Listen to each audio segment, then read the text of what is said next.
Another objection that commonly comes up to the pre-tribulational, premillennial rapture, or to that view, would be something along the lines of someone will say, well, you just want to escape.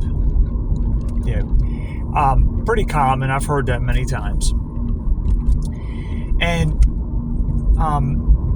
my response to this objection is twofold. First of all, this is committing something called the appeal to motive fallacy. And what the appeal to motive fallacy is basically where you try to argue against your opponent's position, or you basically try to invalidate your opponent's position by claiming that they have some motive for wanting to believe that position. And usually the reason for wanting to believe, or oftentimes the reason for wanting to believe it, is somehow presented in a negative way. Or maybe not necessarily the reason is negative, but in other words, basically saying that it's effectively saying that the person is, it's effectively saying, well, this person is biased. In other words, as if the person doesn't believe it just based on evidence, but that it's basically like that.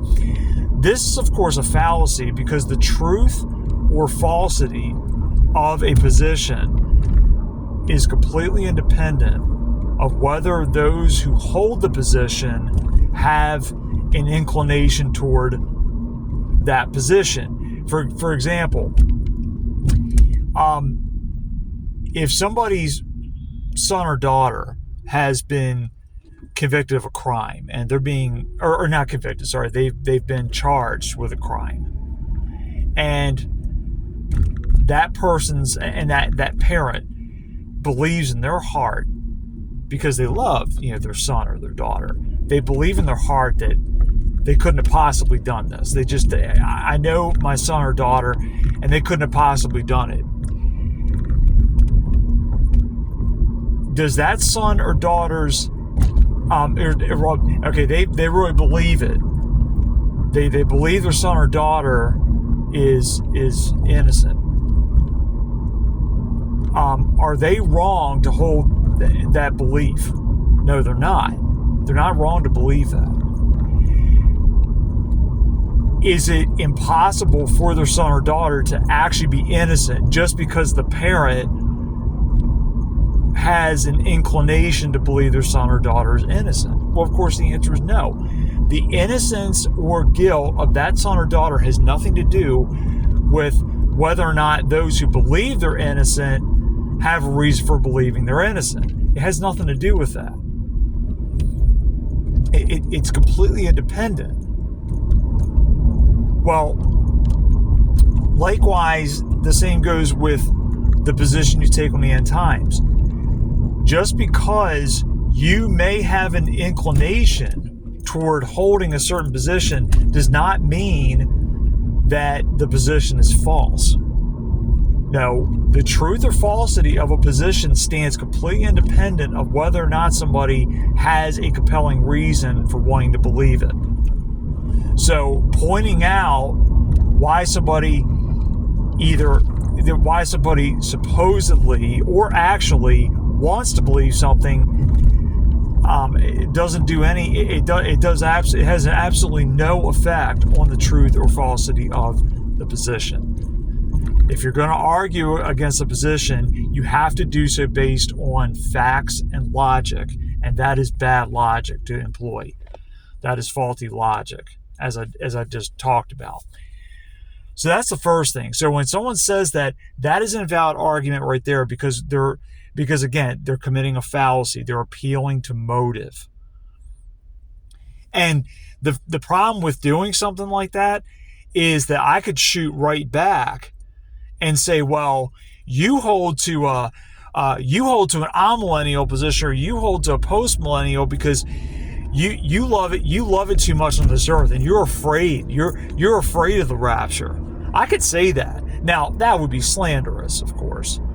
That would be completely, but I'm just saying, I'm making the point that I could or it could be that maybe somebody is, really enjoying their time here. And so they don't really want to believe that the rapture could happen just like that. Maybe there is a reason that they would rather the rapture not happen right now. That's possible. And I could shoot back and say, you don't believe in it because you just don't want the rapture to happen. You're not ready for it. I could say that. But again, like I said, I would never make such a statement because I recognize that even if that were true, even if hypothetically it were true, it has nothing to do with whether or not my position on the end times or someone else's position on the end times, whether or not it's true. It has nothing to do with it. It's completely independent. So, sorry, I've beleaguered this point long enough. So that's my first response, is that's just a fallacy. To say that, to be like, well, you want to escape. Well, so what? Maybe I do want to escape. But that does not prove but that does nothing to disprove whether the pre-tribulation, premillennial rapture is true. It does nothing. It has nothing to do with the truth or falsity of that position. But my second response to that would be, someone says, well, you just want to escape. My response to that would be, how's that a bad thing? How's it a bad thing? That's like, actually, as Christians, there really should be that desire. And I admit there's times, and I admit that I don't always feel this way as I probably should. But really, as Christians, there should be a desire to be off this earth and to be with the Lord.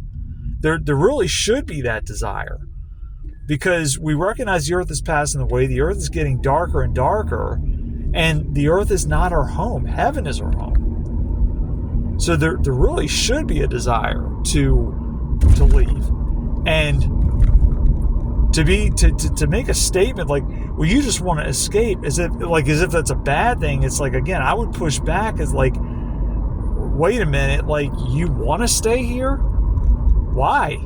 Like, now actually, I'm sorry. I don't want to be a hypocrite in saying this. Right now, for me personally, things are going pretty well. I just got married 4 months ago. So, of course, I'm not in a hurry to get off this earth. But I also recognize that at the same time, I recognize that things are getting very dark. And they're not going to get better, okay? They're not going to get better. And there are a lot of things that I would be glad to be done with. I would just be glad to be in heaven, and just that be it. Probably the prime example would be the fact that right now I'm still in this sinful earthly tent, and I still have to struggle with sin. Well, I look forward to the day when the battle against the flesh, the battle against the battle against sin, the flesh, and the devil. I look forward to the day when that battle is over, when it's all done. I look forward to that. So again, but that would be my response. So again, number one, if someone objects saying, you just want to escape, well, again, number one is that's a fallacious argument. The truth or falsity of the pre-tribulation rapture has nothing to do with whether or not I have an inclination toward it. And secondly, again, I would respond with, that's actually not a bad thing to want to escape. And actually, all of us, to some degree or another, should want that.